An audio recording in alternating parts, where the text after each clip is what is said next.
In my previous video I looked at owl pellets and I wanted to know what the owl was eating, so I dissected a pellet. And I trapped some small mammals just as a demonstration, but didn't spend long saying how I trapped the animals.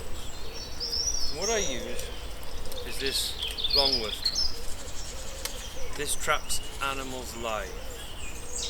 And under Schedule 6 of the Wildlife and Countryside Act, all shrews are protected. So, you must not catch shrews deliberately. And in order to prevent shrews going in the nest box and staying there, you can put a 12mm hole in the back. Shrews can go through, adult bank voles and mice can't. So, this is the tunnel or entrance, and it opens up so you can clean it. And open the door, and there's a trigger at the back to close the door. That's part one. Part two is the nest box itself. That's a box with the shrew hole in. In order to trigger the trap, set the trap, put some hay in there.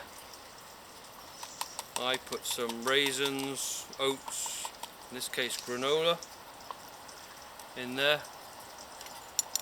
and you put the two parts together. Bit tricky sometimes.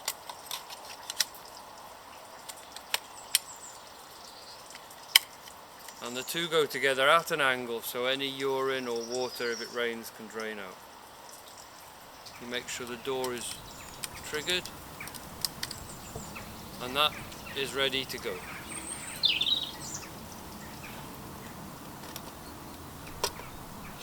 When you place the traps, you need to think about where a small mammal would be safe from predators, such as owls.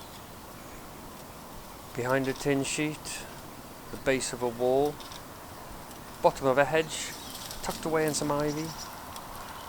If they're well hidden, then you do need to mark where you put them.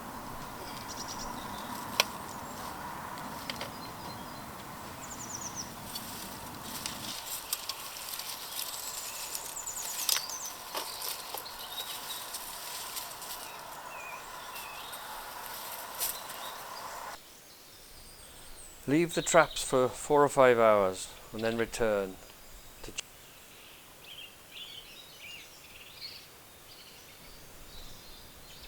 have a look at the trap to see if the door's closed. And yes, it's closed, so pick the trap up. Have a quick smell, check there's no weasel in there, because they stink.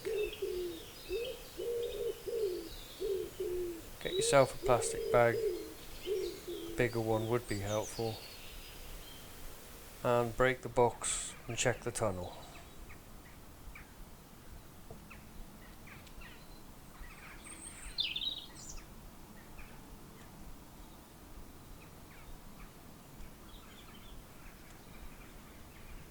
Nothing in there. Open the tunnel up and you can see if there's any droppings. Yep, droppings. We've had an animal in this trap. It could have got out of the shrew hole, of course, so you're not quite sure.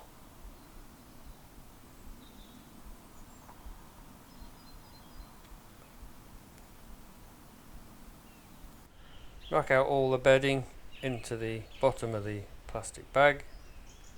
Check there's nothing left in the nest box.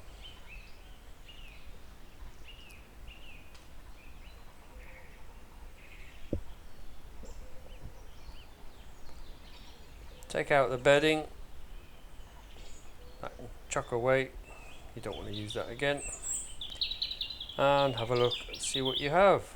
And in the bottom of the bag is a small vole.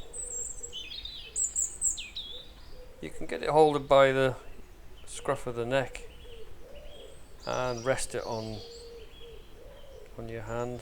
It's quite safe, quite calm.